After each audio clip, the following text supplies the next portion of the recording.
Hello, and welcome to the Spires of Triarch. This is going to be a .5 episode and also recorded somewhat anachronistically. Due to scheduling conflicts, we don't have everyone available. However, we are going to take a step back and focus on our paladin Alaxis. He is currently needing to get some additional information, and so there's going to be trips to the library, among other things. Okay, so timeline speaking, this is shortly after probably several conversations after the appearance of a giant squirrel feeding ominous portents to the party.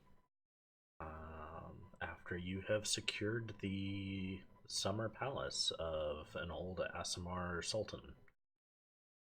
So, Alexis, how are you feeling and where do you want to go? I'm feeling highly confused. Uh, I guess my first thought would be talk to Check to see if I can find good spots to get information from him. Well, what do you want to know? Oh, Check. Had a couple of questions for you. Do you know who else I might be able to talk to about finding ore to rebuild my armor? As you talk to him, Check has this tendency to never be quite sitting still, and so he's kind of like walking around, circling you, and inspecting things up close, and you just kind of like feel scrutinized as you're talking to him. But this is his typical behavior anytime you've been around him. Or metal, like obviously the Miners Guild. That'd be in the northeast part of Harkesh.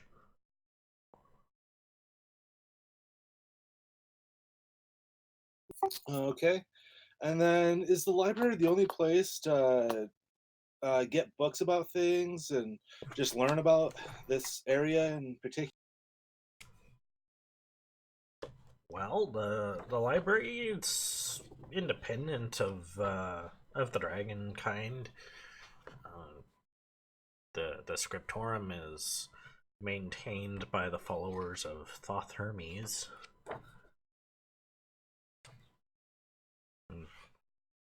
You won't find things that are only dragon kind there.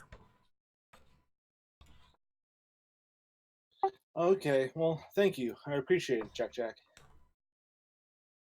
Oh, thank you. You kind of saved our bacon there. No, it's no problem. I'm just glad that you guys are allowing me on to continue with this group. I'm glad that I at Speaking least of have bacon, some. if you go into town, can you bring me back some? Oh, absolutely. I was going to ask if you wanted me to pick anything up for you while I'm out. I need bacon, and he grabs a piece of paper and scribbles on some notes. Uh, See if you can find these ingredients. By and large, they're herbs. Okay, and then do you have anything to pay with these, or? He rummages through one of probably a couple dozen different pockets in his coat. Uh, it seems like his coat is uh, literally seam to seam with pockets, which is pretty impressive how much he fits in considering his relatively diminutive size. Pulls out like 10 gold pieces. Should be more than enough. There you go. I just compliment him on how amazing that jacket is. Oh, you like it? So do myself. That's highly impressive, and I can tell highly skilled craftsmanship. That's amazing. Alright, off with you now. Flattery won't get you everything. True, very true. And then I go to head out to town. Okay.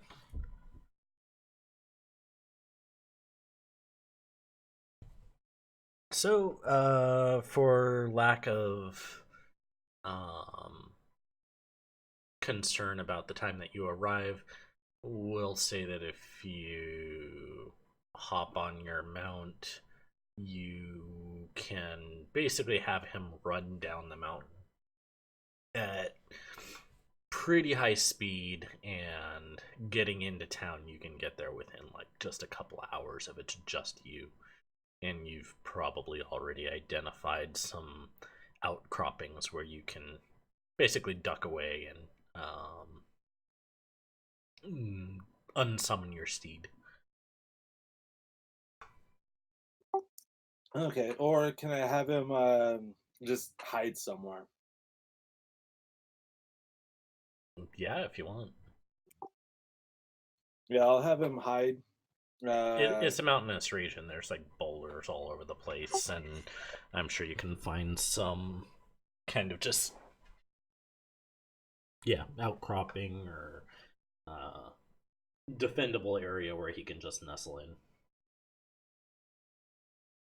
and then I say if there's anybody suspicious or any potential attackers, for him to let me know. What's the intelligence on the Odegaard? He's really intelligent. Let me check real quick again. I don't quite recall. I give you. I think I give you a stat block somewhere. 10. 10? Okay. I mean, with a 10 So, intelligence, he's reasonably able to comprehend.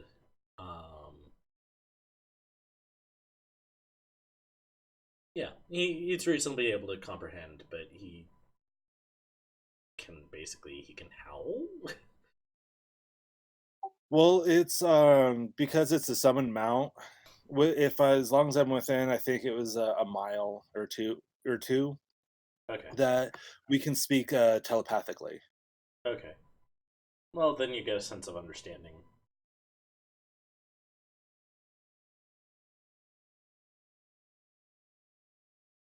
Okay, so you head into town.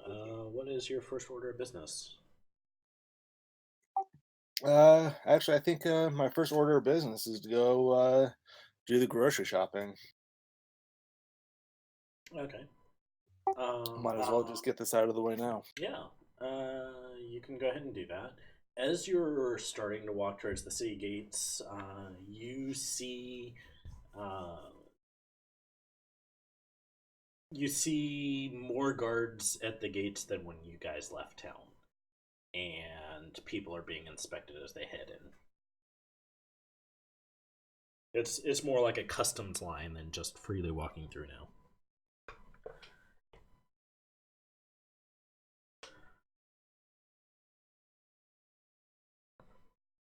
Alrighty.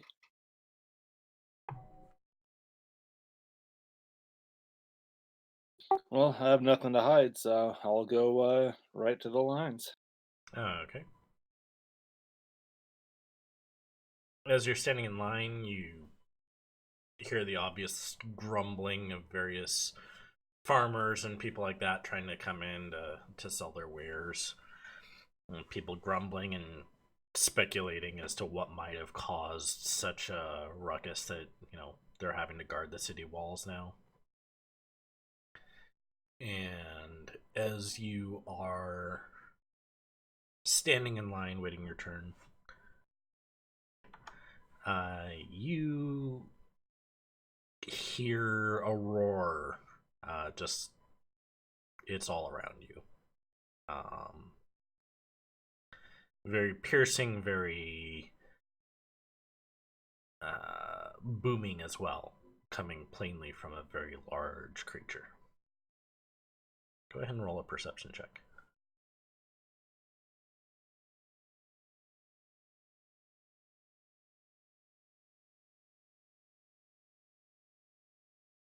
Uh, 17 total. You're one of the first people in the crowd to spot overhead a massive flying reptilian creature. Um, it looks like someone took one of the kobolds and multiplied him 100-fold and then give him wings. This thing is massive. It's effectively naked, like you can see some almost jewelry adornments on it. And it's kind of hard to get a good idea of how big this thing is just flying alone in the sky. But as it flies overhead, you can feel the gusts from its wings. And you also realize that he's still up pretty high. If you were in person, you'd guess probably you could straddle like a good 15 to 20 people on its back as it flies overhead and heads deep into the city.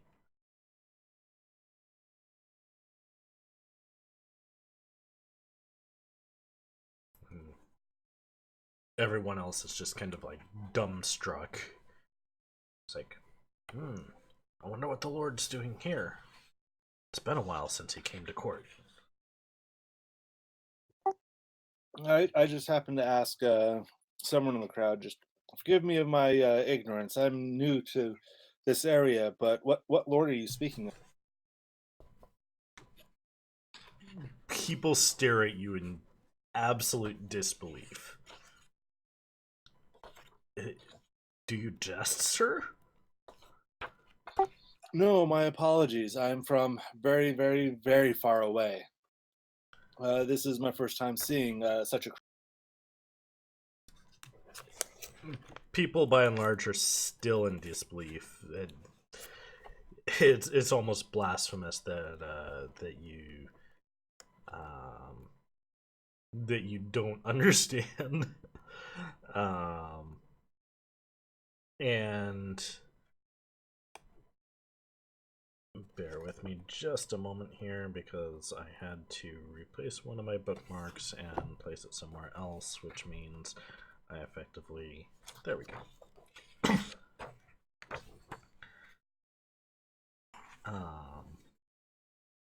Had lost my place. So some people are in such disbelief they're just shaking their head and turning. And obviously, if you look ahead up in front, there's two bigger than average humanoids who are also very lizard-like, and you've seen them throughout town now. They're full-size dragonborn, so excuse me, full-size dragonborn soldiers who are doing the customs work. And someone behind you just kind of leans over and whispers in your ear, that's one of the Morza, one of the Dragon Lords. It's it, you can't act in ignorance about those. They're the rulers of this entire countryside. That one in particular was Ibalan.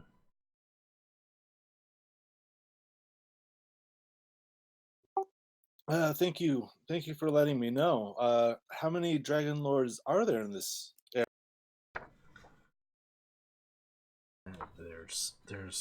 There's many, sir, but they all they all bow down to the Sultan.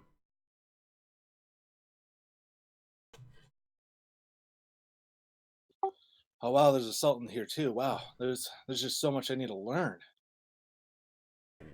Sir, I highly recommend you go to the scriptorum for your own safety while you learn of these things. If you're ignorant to these customs, the scaled folk are very unforgiving. I just shake my head and say yes, yes. Thank you very, very, very much. And I pass him a silver coin as gratitude for the information. Just say, thank you. This is my custom. Whenever somebody helps somebody else, it's a custom to give a gift. Here's my gift to you. He takes the coin literally with both hands and and bows his head in gratitude. So you, sir, are armed and armored, albeit a little worse for wear. As you get to the gate, you are confronted by two dragonborn edgets, who are um, Two dragonborn edgelords. Got it. no, they're edgets. They're heavy duty soldiers, um, who are very clearly identified as being part of either a troop or a family, both by their scales as well as their raiment.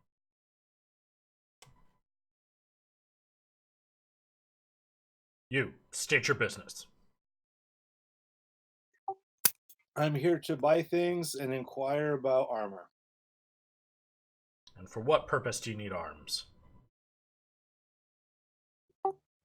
Oh, I don't need arms. Just looking to repair my armor. And then I just show him the shambles that it's in.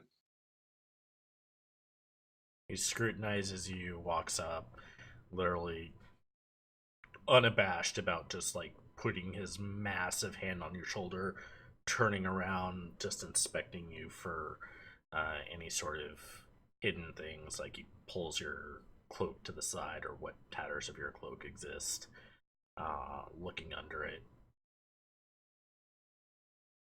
He takes a look at your sword.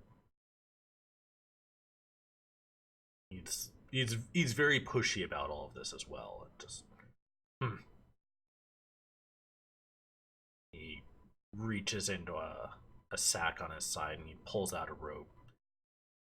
This stays on, and he whips the rope around your scabbard, and then, like with deft practice, just ties your sword into the scabbard with a peace bind.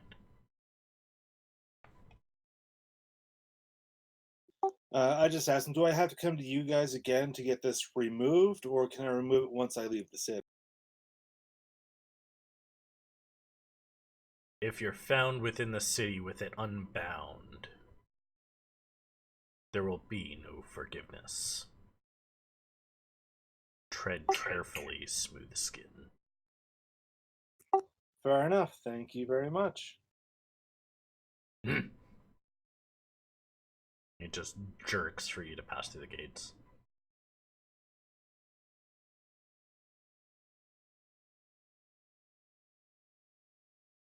Okay. Then I go through the gates. I wait for a little while. And then, is there any way that I can tie this rope to where it looks like it's still on, but it's loose enough for me to draw the sword?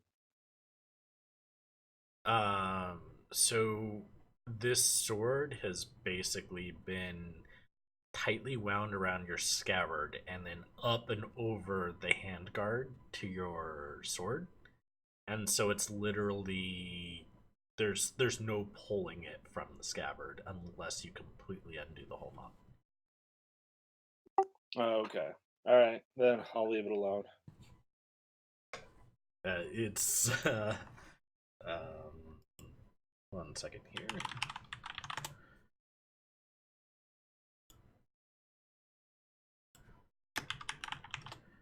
There is a phrase for it. Yeah.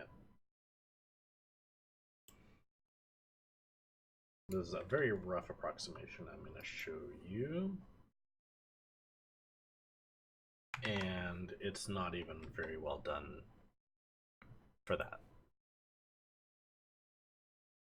But that's the basic premise of it. Okay. All right.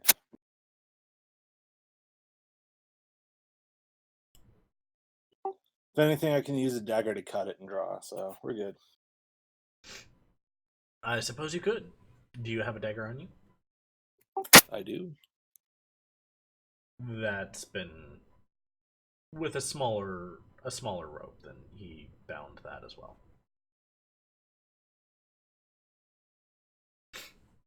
You're not sure why. You haven't seen this happen before in this town. Not that you've been here terribly long, but um, you kind of take notice that any non-scaled folk in the city that you pass by that would be wearing arms either don't have them or the arms are secured in some way similar to yours. Oh, okay. And it's specifically, smooth skins. Very well. And Just I push would that say, anger. yeah, I would say you also see a significant amount of guards throughout the city. All right, I'll leave it alone for now.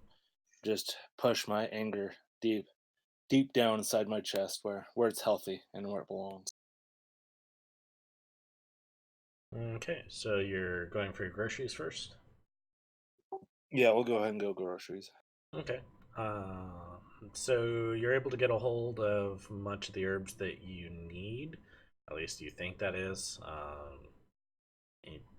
You you kind of have a choice here. You can go to, shall we say, the same marketplace that you were before.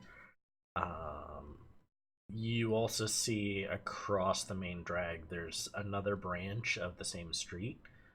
It's kind of like bifurcated. There's a scaled side and a smooth skin side, and there's also a selection of merchants and stalls there. Well, from my knowledge from this town, let's go to the smooth skin side. Okay.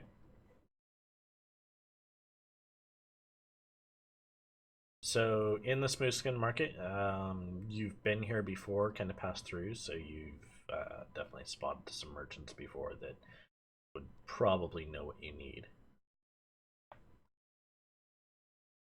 And also, I guess I'd like to look at selling the see if I can find someone to sell that armband thing. Snake armband? Oh, Snake the bracers of gold. Yeah. yeah, that. Um, yeah, you could potentially try and find someone for that. Lord knows I don't know how to work them, and I don't need 'em. Okay. What would you like to do first? I'll look for the ingredients first, Okay. Uh, and then ask around about selling magical items. okay. So, groceries first. Go ahead and roll an investigation check.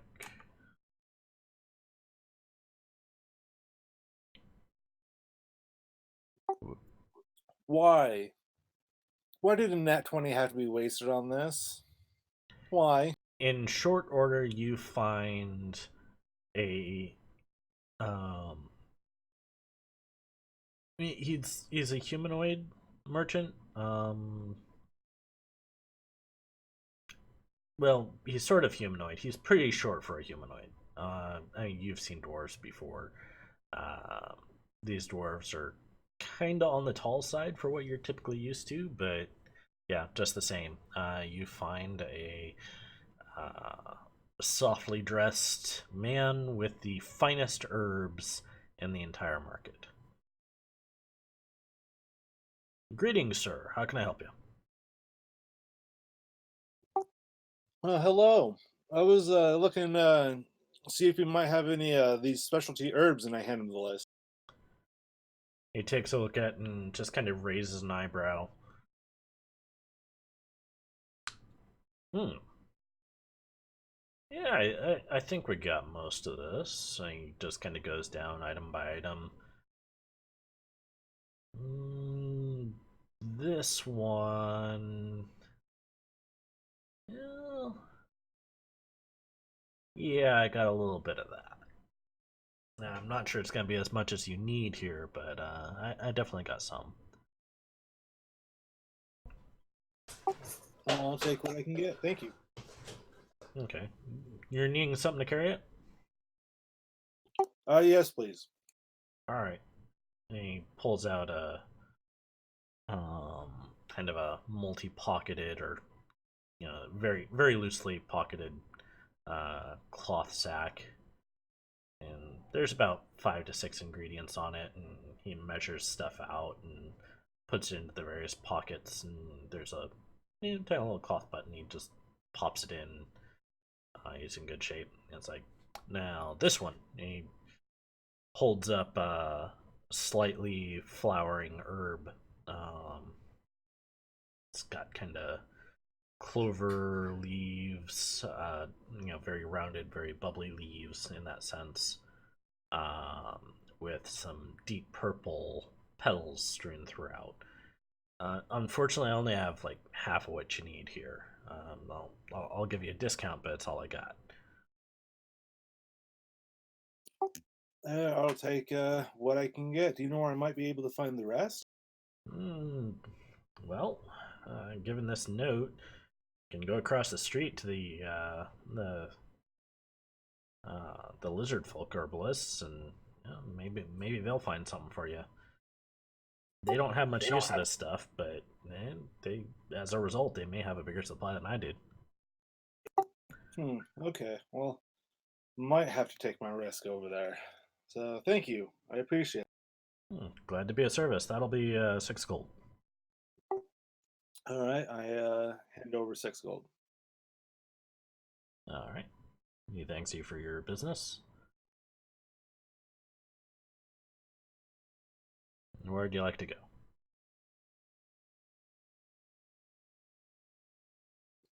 Uh, let's. Was I able to get the bacon from him too? No, he's an herbalist, not a pig Okay. farmer. Well, you never know. All right. Or a I'm gonna butcher. go for the Where to? for the bacon. Okay.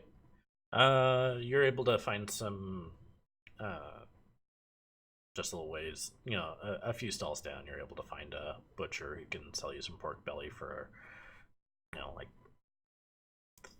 30 silver or so.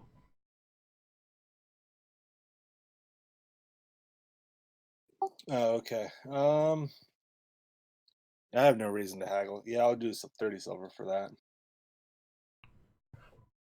Okay. So you now have yourself some salted pork belly.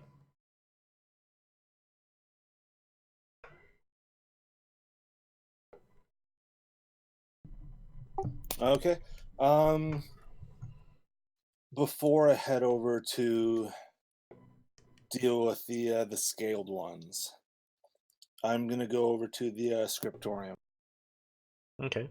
That's actually like halfway across town, in the direction of the scaled market street. Yeah, that'll be fine. You're still going there first? Yeah, I have an idea. Okay. You reach the library. Pretty uneventful. You passed the job board earlier. You see a few jobs posted on it, um, as well as information requested information related to the vandalism and destruction of the Alchemist Guild on the northern or northwestern banks of the city. All right, I'm going to keep a mental note of that job description. You also notice that some of that writing was in common, as such you could read it, and some of it is in Draconic, which is much more like the note of ingredients that was requested.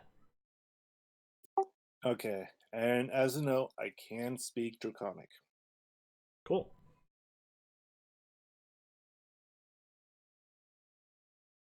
I'll say that the language is similar enough to your own.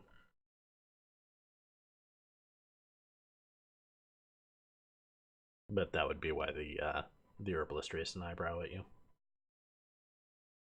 Okay, got it. So, you are at the Scriptorum of Thoth Hermes.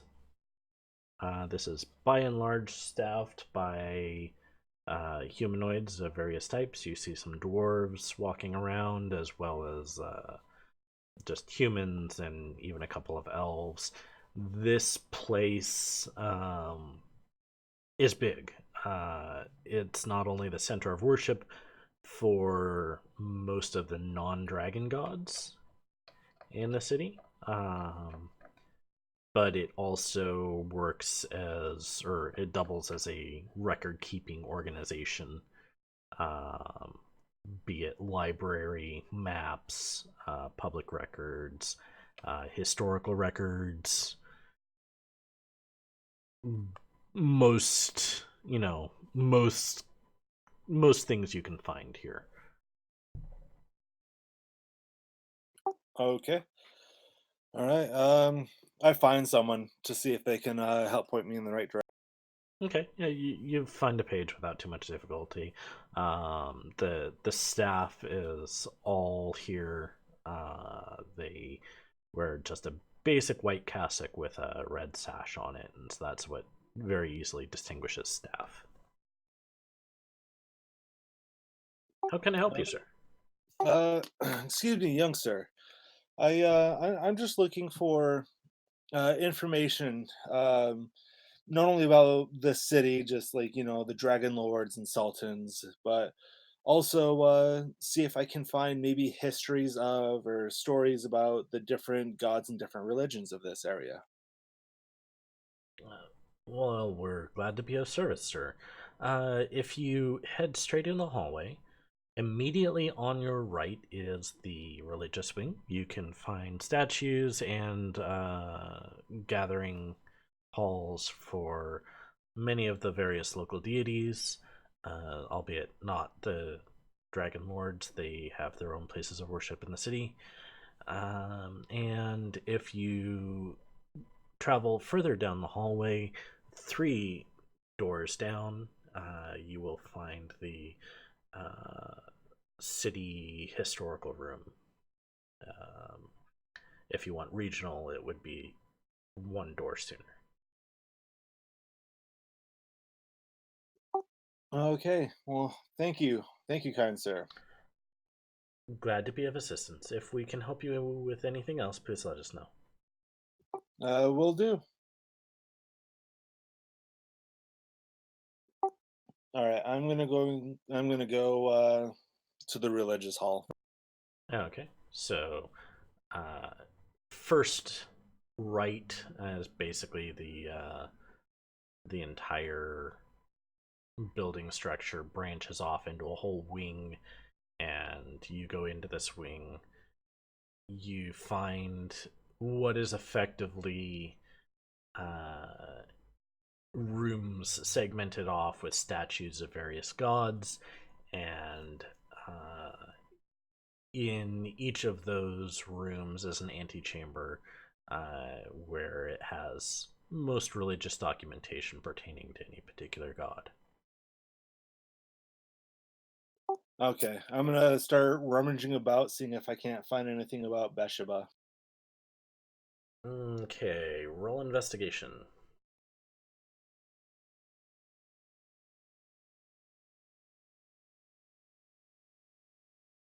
17 total. You don't find anything about her in particular, although you do find some other gods that share seemingly personality traits. That is to say, those who are concerned with fortune, um, and ominous. Uh, I like using the word ominous.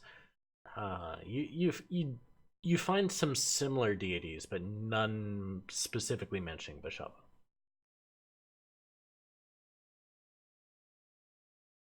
And definitely not any of the gods that are being worshipped here. None of the statues are none of the statues here are gods of fortune.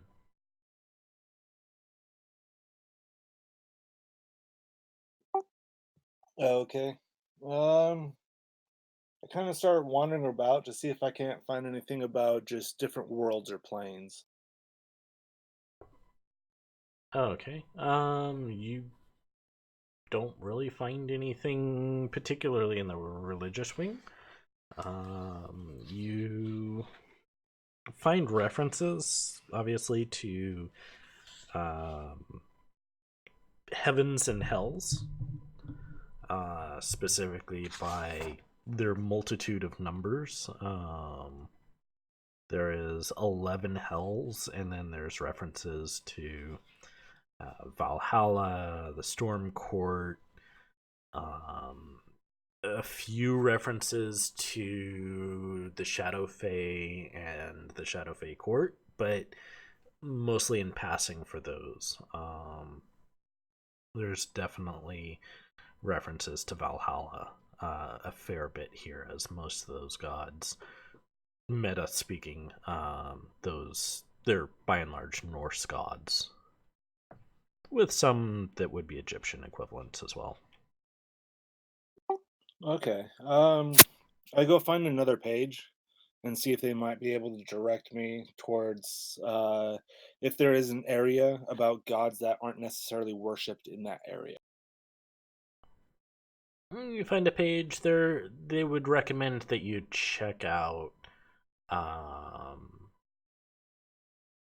documentation regarding uh, census records and I would say just local customs of the other cities in the country, or nearby countries. That would probably be the best thing to do. Okay. I once again I thank him, and then I go start looking for the local customs of the different countries or areas. Okay, so um, if you go back to the first hallway, uh, two doors down was regional history, and three doors down was local history. All right, I'll go check out regional history. Okay, you find a map room that's similar to uh, the map room where you guys were scouring beforehand. Um, However, while there's a large central map on the tables, you find that there's also smaller maps that are just simply pinned to walls between bookshelves and things like that, indicating, hey, this area is for this region and city and things like that. This would be the part where I would recommend pulling up your Midgard map and taking a look around.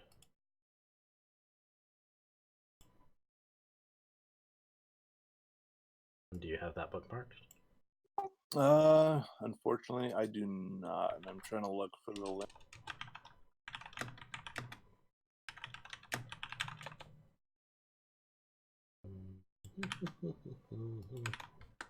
There you go. You will find Harkesh down in the southeast, between the Ruby Sea and the Middle Sea.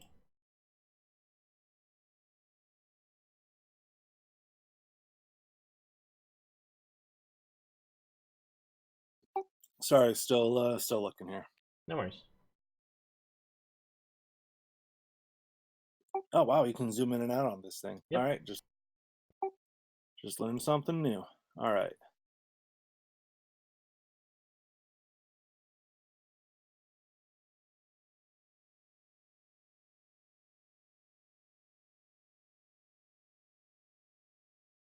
Is there an area that might feel more ominous to him than the other areas?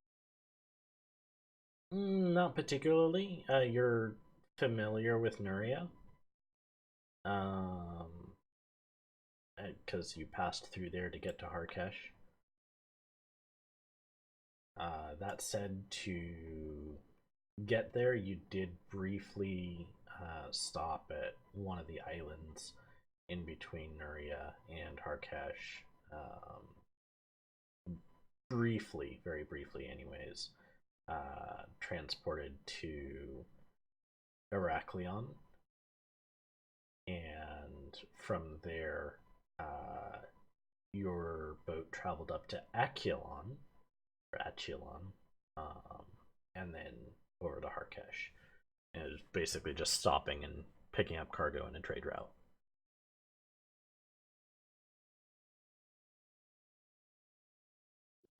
And Okay. and Achelon definitely had a very different architecture to the cities in Nuria. All right. I guess I'll start with Akalon. Start seeing about if I can start reading up on the gods and deities that they have. Okay. So Achelon is in the country of Maria. Um, Meta speaking, so you have an idea of its rough description. This is basically your Greek analog. To give you an idea, so lots of columns, lots of marbles, or marble statues and things like that. But you only saw it from a distance because you were basically huddled away on the boat. This area is ruled by the Silver Dragon Yairaz. Um, and more accurately, Yairaz's full name is Yairaz Azah, Azah. She is known as Yairaz the Cloud Chaser, Yiraz.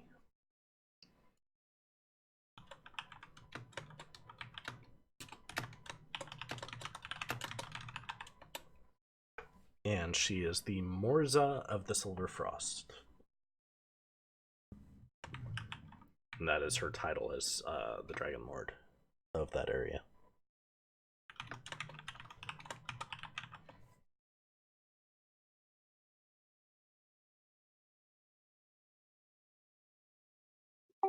Alrighty.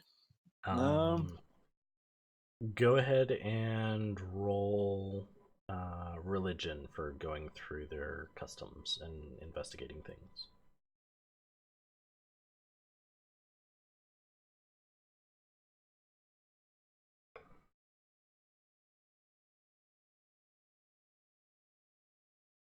All right. You said religion. Let me see what I have in religion. Oh, +5. That's nice. So 16.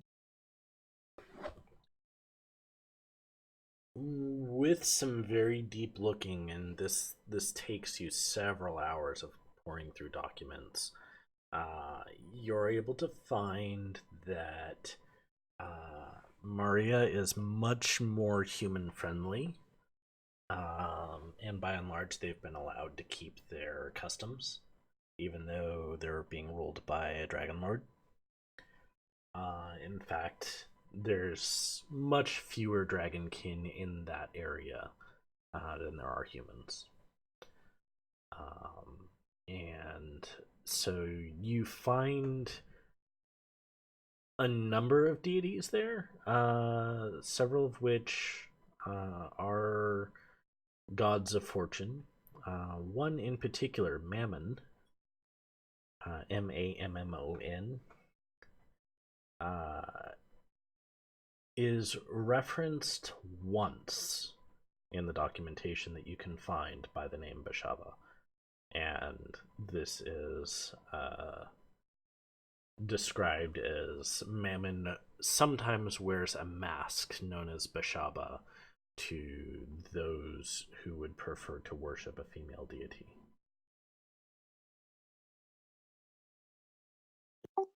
Okay. I start looking more for Mammon.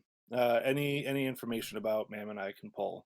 Okay. Um, maybe if I can even find texts about luck, like good luck and bad luck.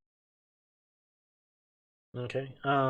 You will need to Probably make another religion check for that, and or go back to the religion branch and cross-reference some things, because you did see references to Mammon over there too.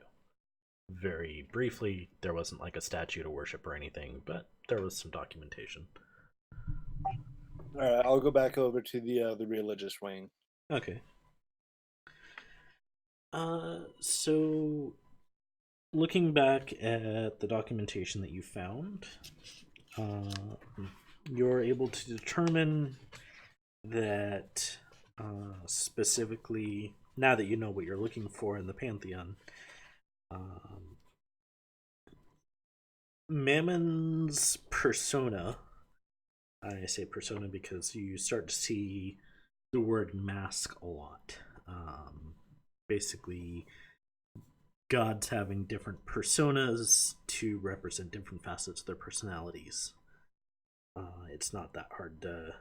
It's not that hard of a concept to grasp. People, um, especially from an academic approach, you see academic documents referencing that and explaining it. Um, Mammon is depicted as a fat devil with golden skin. He is centered by greed and lust for more. Um, Described, he has several titles: Lord of Greed, the Golden Rod, Master of Wealth, Lord of Coinage, Greed, Hoarding, and Treasures, Patron God of Miners and Unscrupulous Merchants. And references to Bishaba, specifically as a goddess of misfortune. Um, and those that worship her um, are few and far between. Most won't admit it openly, and typically, where her worshippers goes, disaster soon follows. And that's just a very, very short blurb on it.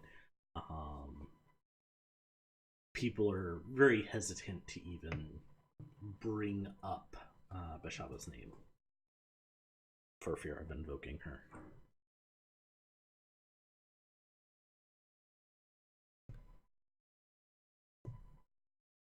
Okay. Um, trying to think of how to phrase this. Is there anywhere I can look at where disasters are blamed by God? You would need to probably pour through a few history books. Yeah. Okay. My character, I guess he'll start with like the largest disasters to see if um any gods were to blame for starting or being involved with said disaster. Go ahead and I would say roll history.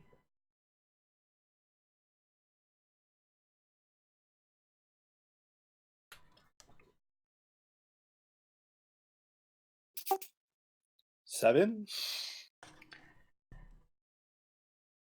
You're not able to find anything notably blamed on Bishaba. You do, however, encounter records and depictions of the dragons coming from the southeast up through a country called Ishadia. And it references the significant destruction of that area of the Southlands, as well as the Asimar kings there.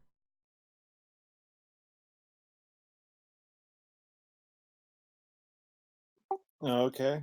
And he's going to kind of follow a little bit more about the Asimar aspects since he just picked up. Okay. So reading further on that, it was a very long war, but a very brutal conquest. The dragons, or specifically the dragon lords, not to mention their underlings, but a single dragon is exceedingly powerful in their own right.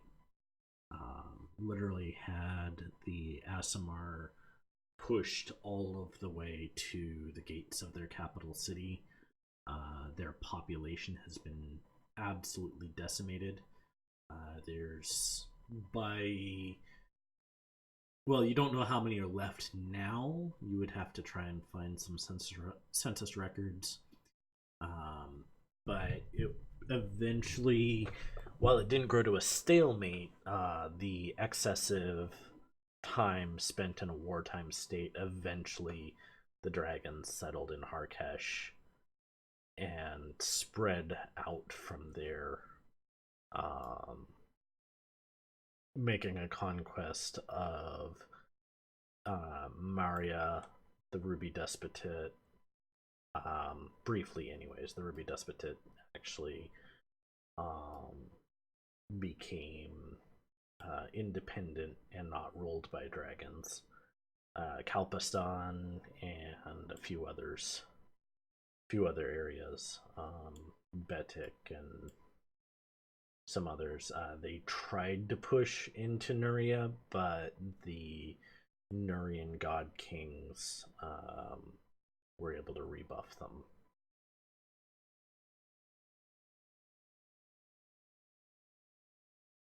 And eventually the dragons just kind of like settled down into their kingdoms, which they eventually just split up and into individual regions that the different Morzas rule over. Okay, so it looks like they were all driven south. If you look at the map, in Ashadia, which is to the southeast of Harkesh, you can see there's a few strongholds there present. And actually, let me pull up some details. Because I'm trying to remember their capital. Their capital is Mardus Adamat. Which you can see between Sarkland and Kazafon. Okay, yeah, I see it. And you don't see any records of that stronghold ever falling. But the dragons did basically knock on the gates. There's several references to the scorched gates of Mardus Adamat.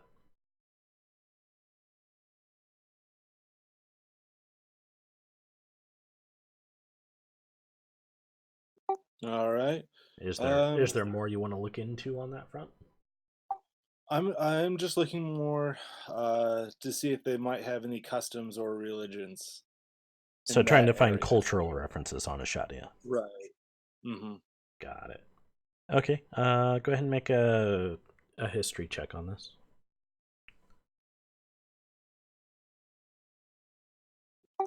My dice really likes the number 17 tonight for some reason. All Okay. right. You said history, so 19 total. Okay, you're able to find significant information. Looking further, you find a census record. It seems like there's a few 100,000 Aasimar left, at least according to the last census. Which how that census made its way to Harkesh and how old that is, you don't quite know.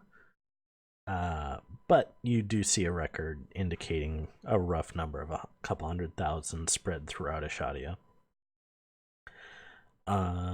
You frequently hear phrases in reference to the Aasimar, about elemental lords or gods of fire, ice, water, wind. Very rarely wind, mostly fire.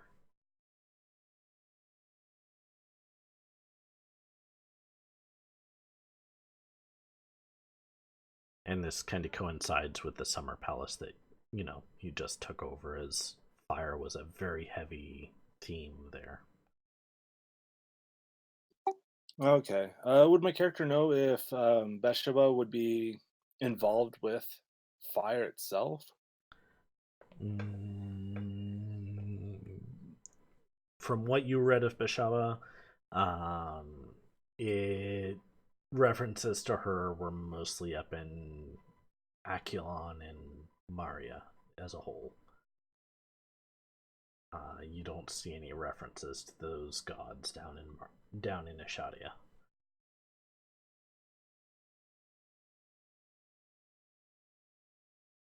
Okay. Then I So guess he'll yeah, start looking more at those two cities. Martis Adamant. Yeah, he'll go back to like Maria since he's already looked at Ashelon. Okay. Before you venture away from Martis Adamant, there is you do see some because you rolled so well. You do see some references to gods in those lands, and it's references to um, uh, Thor, Volund, or Svarog. Those seem to be the same person. He would be a god of the forge and fire. Thor is kind of a given.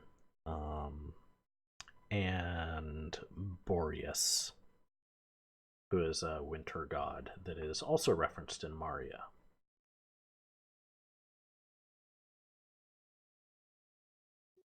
Okay. Um. Yeah. Yeah. I'll go with Maria. Okay. And what are you looking for in Maria? Uh. I guess he would start looking for just bad luck and misfortune, seeing if any gods have caused that in that city. Not much reference to it, but if you look into the Silver Dragon Yairaz, and looking at the history of that dragon in running and controlling this domain, is Yairaz does not seem to keep a good grip on the populace. Um, it takes a very kind of benevolent or just hands off approach. So there's a lot of religious and cultural freedom, and a lot less of a focus on conquest. Um, Boreas is referenced a few times, um, but many temples that are draconic in origin there are by and large empty due to a low population of dragonkind. And um, it's definitely more human cultural gods that are worshipped there.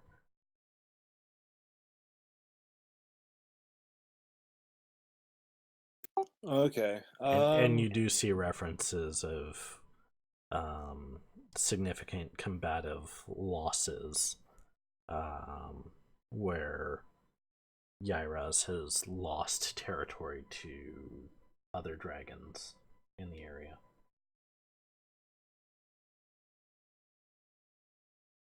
So whether or not you want to associate that with Bishava, that's up to you to draw a correlation.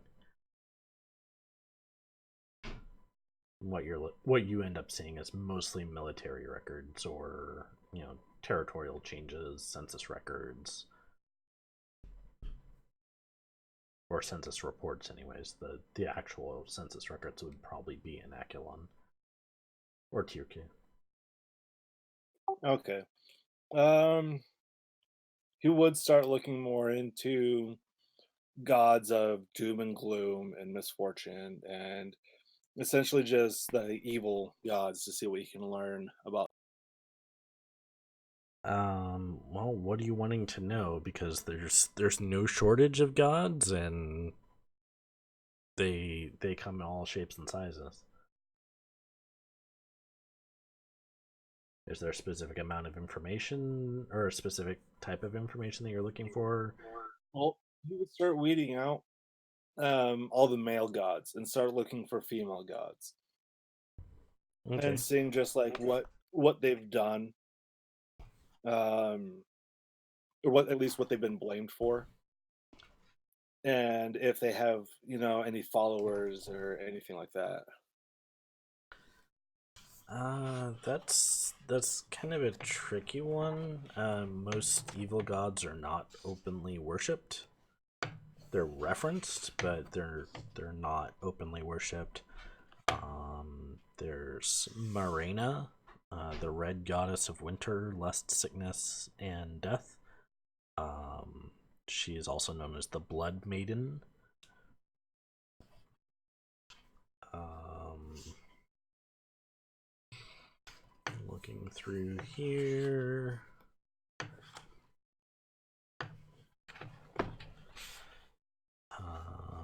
There is another Adrika, who is the mother of madness, the lady of the white bat. Um, basically, darkness, death, and knowledge are her domains.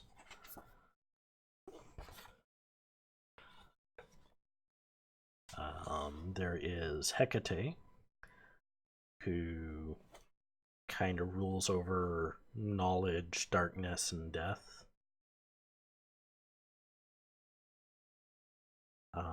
But that's kind of like a female lord of, or goddess of the underworld type of thing, rather than blaming disasters on anyone. That's like the female equivalent to Hades. Not that you know who Hades is. Not at all. Um, hmm,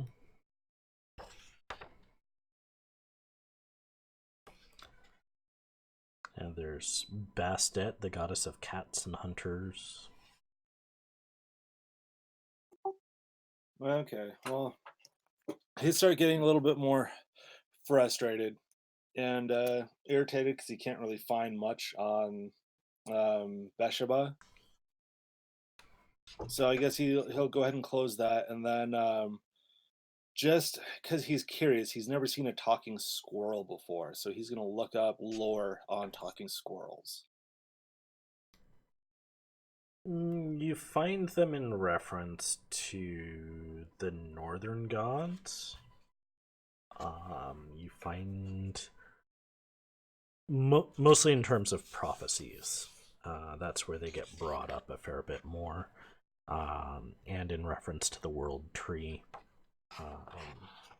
And you were able to find it is called Ratatosk.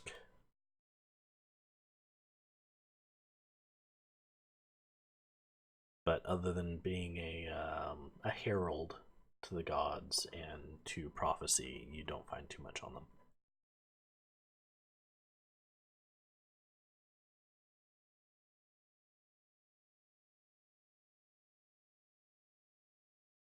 Okay. Um, would he also have stumbled across like the different planes of existence by chance? I would say you definitely hear references to a number of such things. And bear in mind, you don't have to do all of this research purely by hand. You can obviously ask questions as well, if you can come across enough of a scholar. Let me get back to that particular bookmark. This is a big world book, so bear with me. Yeah, no worries. So, in terms of the world makeup,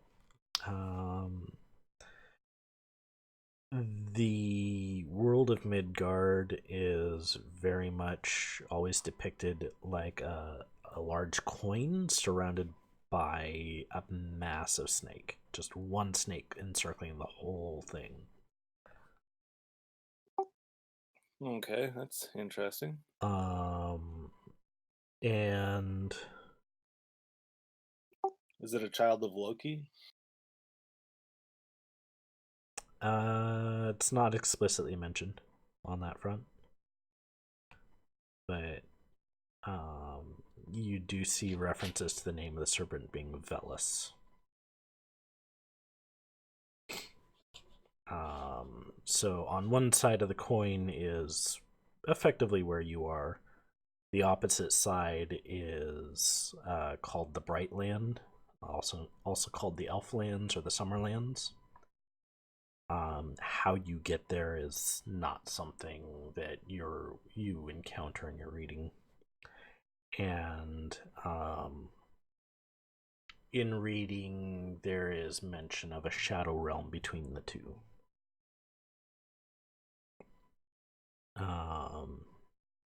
The sun, moon, and planets. There is specific reference to those, and they circle around this world. And there is reference to about 6 or so planets.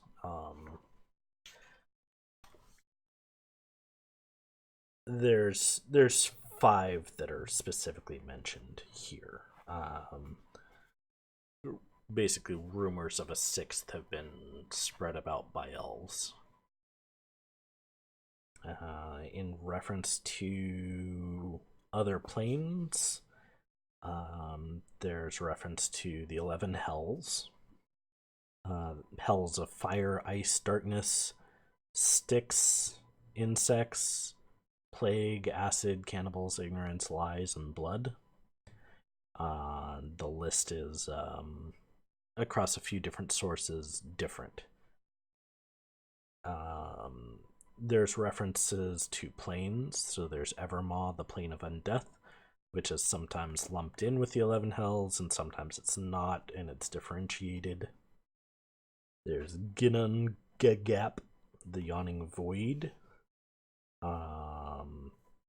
You don't find too much of it, but you hear worships, or you hear or read mention of strange worshippers of that. There's Klingadesh, the plane of the marketplace, and it's basically kind of like the realm Mammon is from, where it's basically nothing but commerce, and you can walk all over it and never see the same item twice. There is Ravatet, the plane of rusty gears, domain of Rava, the gear goddess, and you've seen her referenced a few times also in Akulon, or in writings around Akulon. There's Silindora, Summerland of the Elves. Well, that's kind of the flip side of the coin, so to speak. And then there is Valhalla, the Storm Court, and Gerthoth, which is basically where the northern gods meet, and if there is some sort of afterlife, it is often found there if you are lucky enough, and or at least that's what those believers believe. And you see reference to the world trees in Yggdrasil. However, where exactly it is not explicitly known. There is reference to some world trees where various pilgrimages are made. But Yggdrasil itself is referenced as basically holding the entire coin / realm that you're on.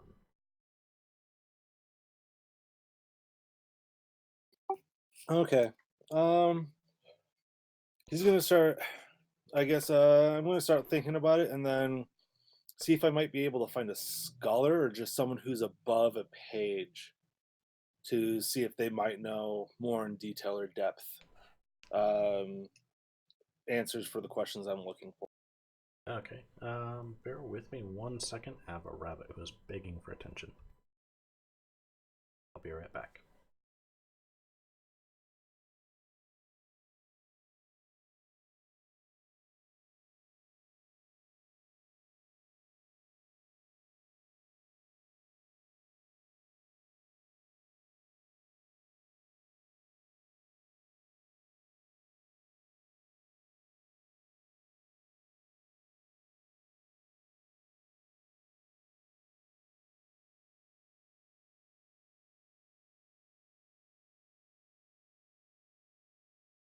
Okay, I am back. I have a rabbit in my lap. Watch out! Make sure you have the holy hand grenade just in case. She does like to nibble. I'll need to put her back in just a little bit. Yeah, go ahead and roll perception for a scholar.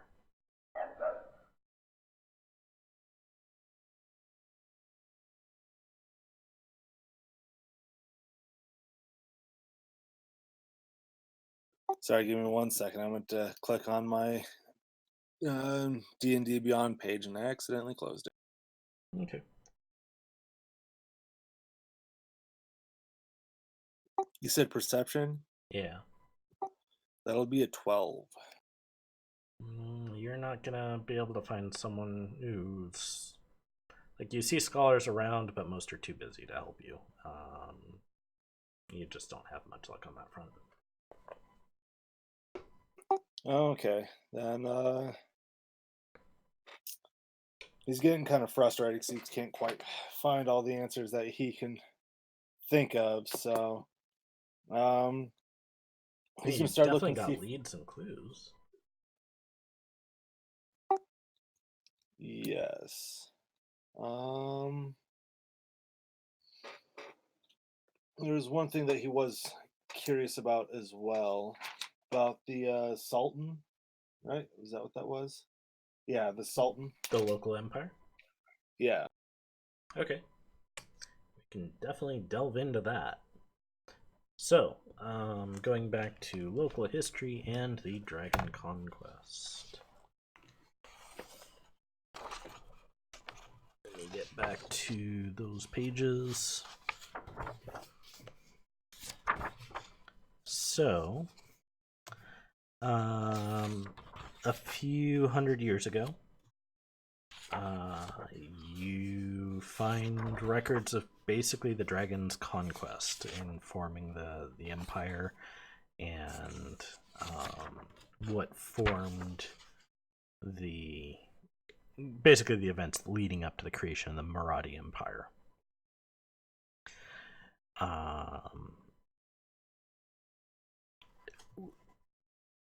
Are you looking for the current state of affairs or the complete history on that?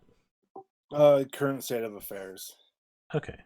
So, Just so yep. he won't offend anybody else Yeah. asking about the sultans and gods and all that. Got it. Okay. So the current ruler is the Sultan Osmir Al Stragul.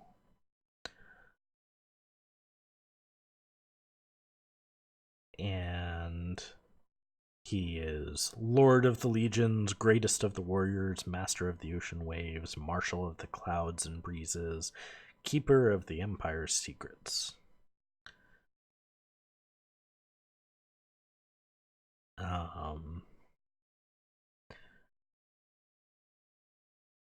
Then under him are the Dragon Lords.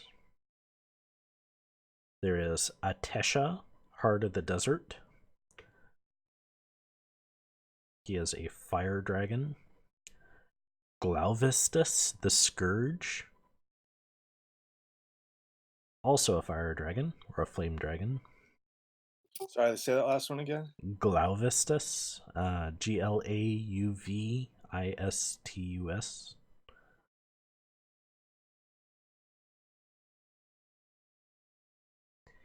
Okay. Ebelan, the Illustrious. That is a gold dragon.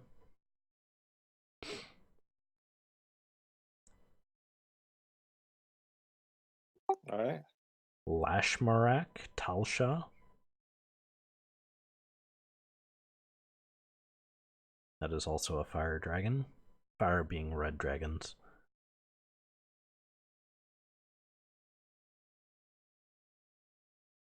Okay. There's references to Marat, the founder, who is an ancient red dragon. He used to be the ruler, and Sultan is not anymore.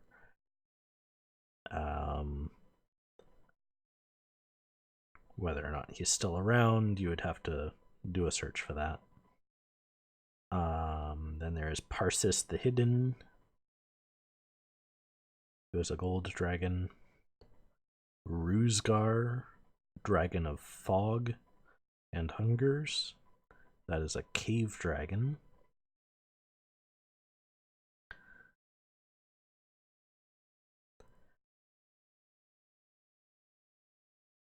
Satara al-Beldestani, who is a star drake.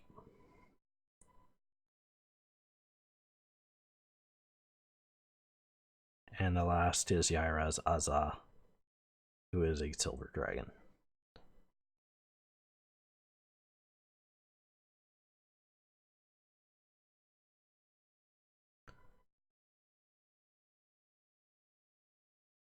Okay. So, under those dragons, or under the Morzas, there are a number of different offices. And let me actually scroll back a few pages and hopefully it's here.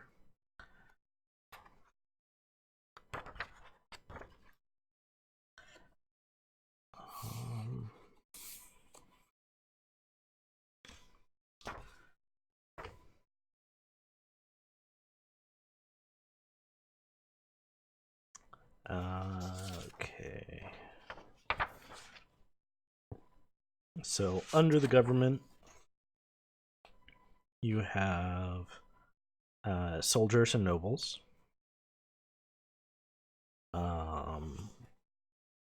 And everything below.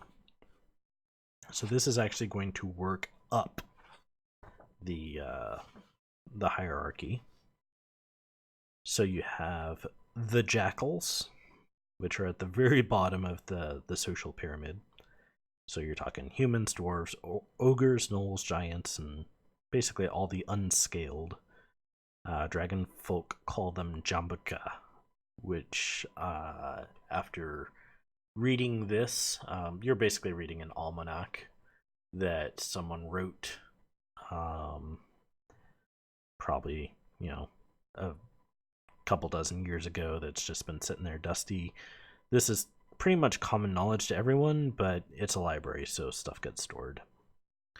So you've actually heard the term Jambuka thrown about on a regular basis. And you kind of now get the idea of like, okay, this is the jackals that, people are talking about. It's a word that's not quite in your draconic dialect, but it's definitely used here, and it's definitely an epithet.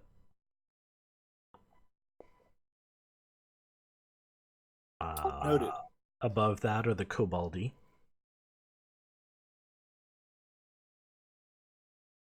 which basically kobolds are towards the bottom mostly because they're diminutive size, as well as they take themselves seriously, but they can be a little unreliable. Just don't let them know that, or don't let them hear that.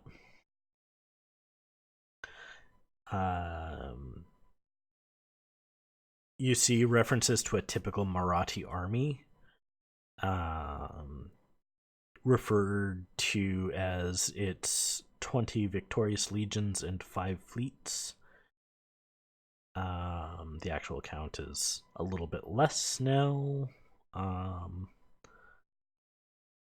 And there's effectively a battle with angels, among other things, that resulted in a loss of portion of the selection of true dragons, among other things. But you're talking each legion is 20 to 30,000 troops. So, in contrast, your command of 200 or so soldiers is pretty small, but you are only a captain.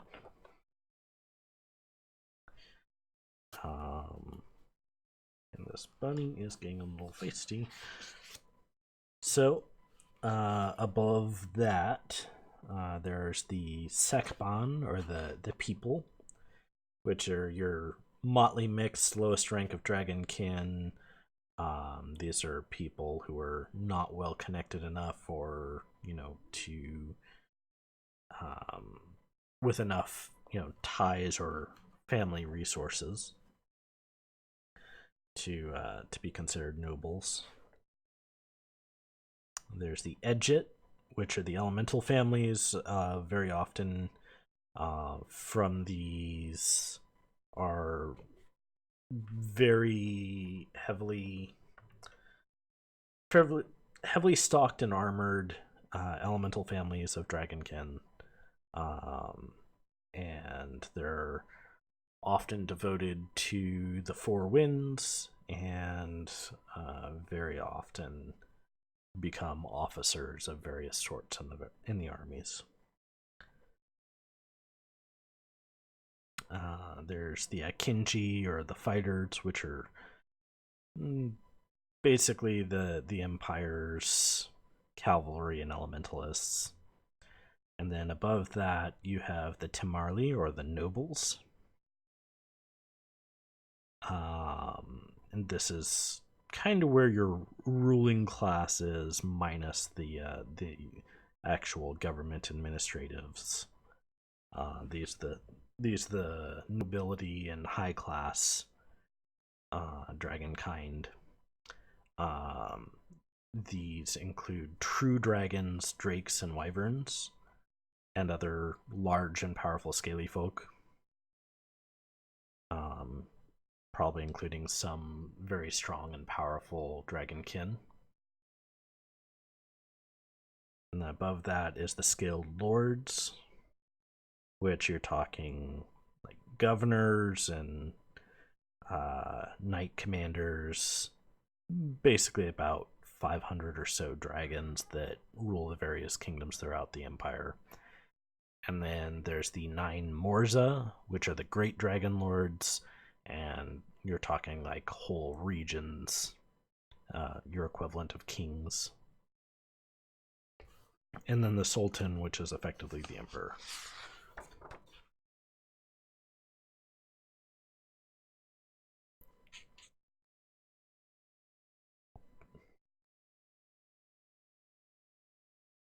All right, got it. So you are at the very bottom of the pack. Here, anyways. Yes. In real, actual, proper society, on the other hand. No, I'm just kidding. The dragons would be very interested in what your opinion of proper society is, and they'd be more than happy to put you in your place.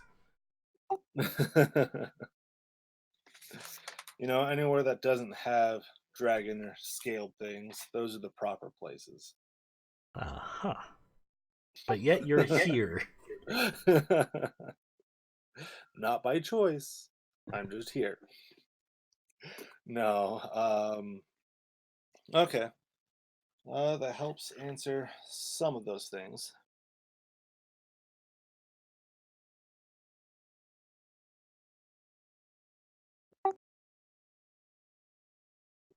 About how long would this have taken? About all night? This research probably took a huge chunk of the day. Telepathically, you feel a sense of satisfaction from your steed. Okay.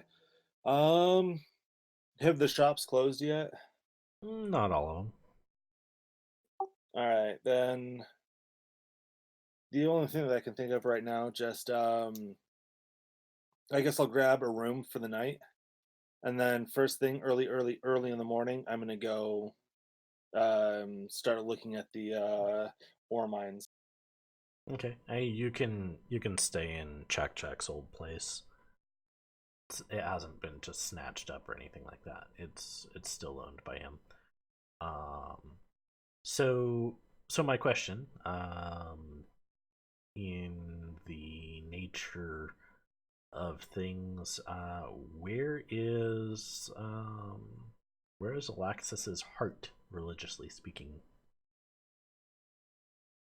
Religiously speaking, Yes. um, still in denial a little bit that he is now being patroned by um, a chaotic evil goddess from what he was able to gather, Mm-hmm.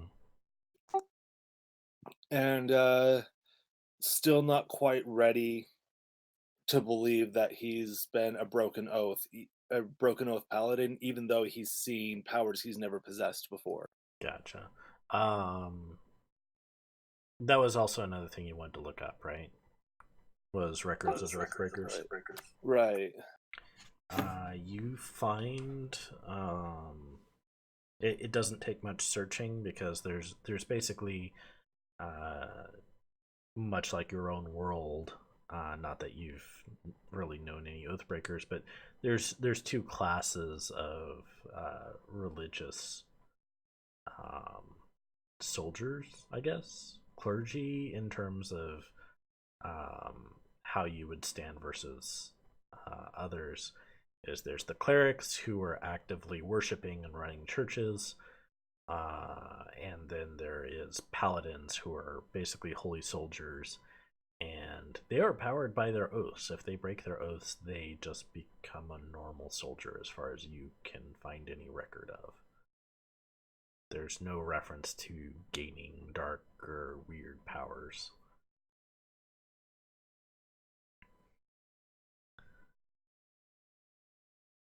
It is very much the oath is effectively a contract between you and the god, power for upholding certain ideals.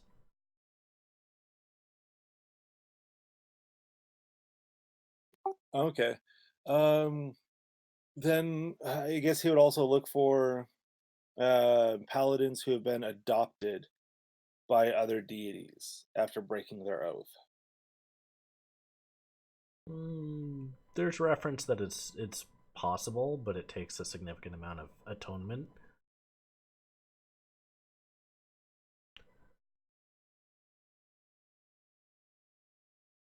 Oh, okay. All right. Um, Usually devotion to either their old church or a new church.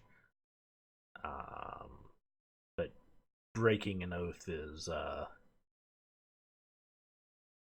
very to phrase it this way is the gods kind of view it as, well, you broke that oath, what's to stop you from breaking mine? I won't make this pact.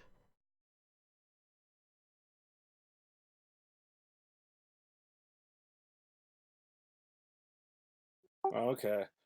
He's going to be a little bit more confused about why he's in the predicament he's in now. Indeed.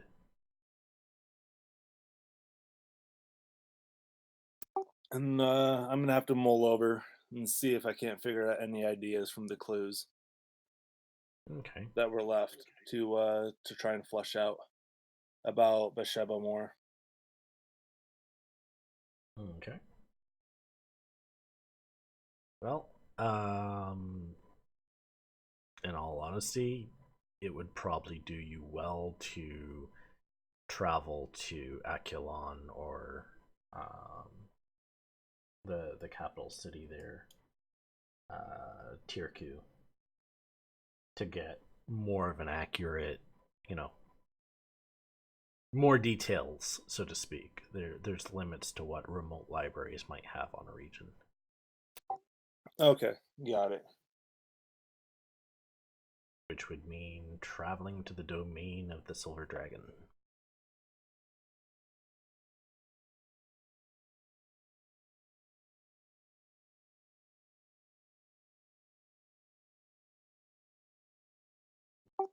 That just sounds like a really nerdy strip club, the domain of the Silver Dragon. Well, you happen to be palling around with someone who is half Silver Dragonkin. If you can Yeah, that's call it true. palling around. It's an interesting dynamic, so to speak, so far. I'm a half foot away from a blood feud with someone who is half Silver Well, depending on when everyone reconvenes, which is actually going to be in the past from this moment, um, we will find out what the result of taking control of that summer palace is. So, that said, this is due to be a short session, anyways. So, while you are looking to mend your armor, I'm gonna go ahead and let's go ahead and call it here. So that way we have a little bit for you to do when everyone reconvenes, and we can go from Dragon. there. Okay, got it. All right. But this research project was largely something for you to do on your own, and now you have done so. All right, then before we can reconvene, I guess I was just looking at trying to pick up that last flower that I needed. Okay. Oh shoot. That's what I meant to do in the script tournament. Oh well. Was there something you needed? I was gonna see if one of the pages could tell me what that flower was and if they grow anywhere specific. Mm,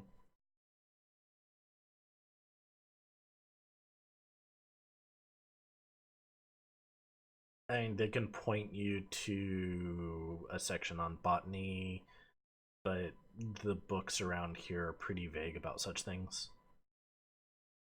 Um, it's just like, oh, hey, it's found throughout this region or whatever.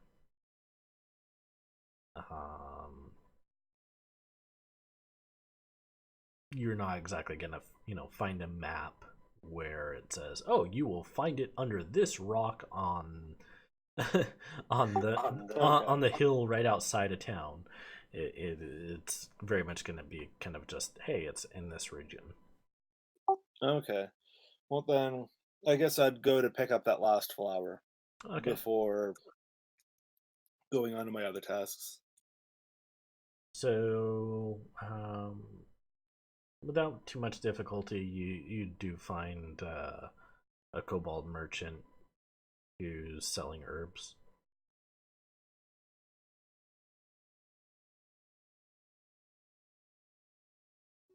Okay. I basically crossed off all the stuff that I got and just ask for however many flowers are needed left. Okay. How do you ask them? Just basically, hi. And I pull out the flower itself. I was sent to find some of these. I was wondering if you might sell some. He looks at it. This kobold's pretty small, and so his snout just comes up and sniffs it, and you feel his hot breath on your gloved hand. It's like, how much you need? Come on, out with it.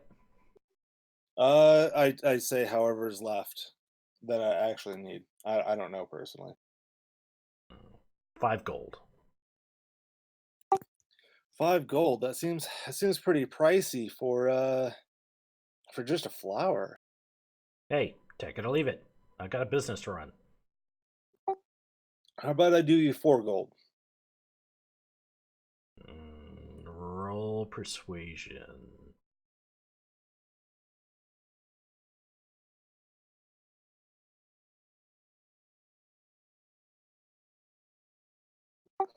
My dice really like 17 today. All right. So that'll be 21 total. Okay. Uh, he grumbles about it, but he goes ahead and accepts it. Okay. Um, I hand over the 4 gold. Okay. He basically scoops up a handful of flowers and just holds it up to you. All right. I go ahead and accept them, and then ask him where I might be able to sell magical items. Yeah, it's a marketplace. Find a place. Like, come on, man. I'm busy. I'm busy. Uh, he just kind of stops and goes, okay, well, Go. thank you for, If you all right, don't have anything to buy from me, Smoothskin, then be on your way. okay. Um, I go back to the smooth skin side to see if I can find a more approachable merchant. Okay.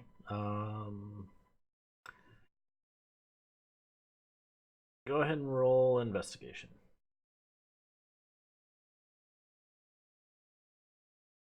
All right, 19 total. You find people selling a few magic trinkets, but they're really just baubles compared to kind of the fanciness that this thing is. Do you want to inquire just the same? Yeah, I ask about um trying to think of how to ask it without being rude. I can't just come out and say, "Yeah, I'm looking for higher quality stuff." um, I just ask around, see what other to ask what other magic item merchants might be in the area, The whether whether it's smooth skin or dragonkin. the the merchant you're speaking to is really mostly concerned with his own business, and today's been really stressful, so he's just kind of on edge, and he just kind of wants to keep his head down. It's like, come on, like, do you want to buy something or not? Uh, I tell him I'll give him a gold piece for the information. Mm, okay, go ahead and roll persuasion.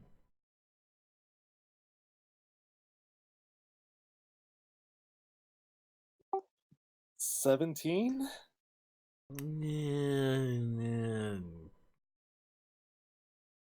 Here, he pulls out a small scrap of parchment and scribbles an address on it.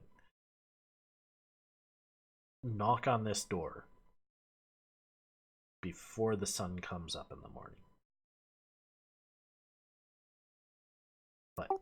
But as you see the light of dawn, you didn't get this from me, and I'm not responsible if anything happens to you. I just look at him and say, "Get what from whom?" And he ducks into a little, basically, there's a half tent behind him where he basically just keeps in the shade, and he's just like, he clams up and lets you be on your way. He snatches the Okay. gold out of your hand. All right. Then I guess I'll head back to the room and wait to do that and see if I can also catch um what is it? The miners. Miners Guild's mostly shut down for the day by this point. It's starting to get to Yes. be dusk. Yeah, no, I just mean early morning Yeah, when the rest of the group gets to me. yeah. So we'll go ahead and venture to those two things with the rest of the party present. That's okay with you? Okay. Yep. That way, it's not things entirely done without them. There's still some more for you to do, but the research was very much just like, okay, yeah, you were frustrated. A lead that you had just got killed, um, but you wanted to go do some investigation. That's what you needed to do. Okay, yep, that works for me. Okay, so these events will consist of the day after you've taken the Summer Palace. So for a portion of the next session, whenever we reconvene, there will be obviously some RP, and then you will have ventured off on your own for a time.